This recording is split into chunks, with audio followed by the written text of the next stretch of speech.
ओ चिट्टी चादर अमला वाली ते दाग न लावी जने हशर दिहाड़े फिर न आखी हाय रब्बा की बने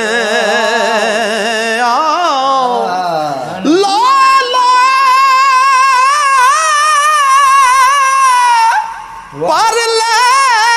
कुड़िए जे तुद पांडा परना शाम होई बिन शाम मुहम्मद ते कर जादी ने डरना।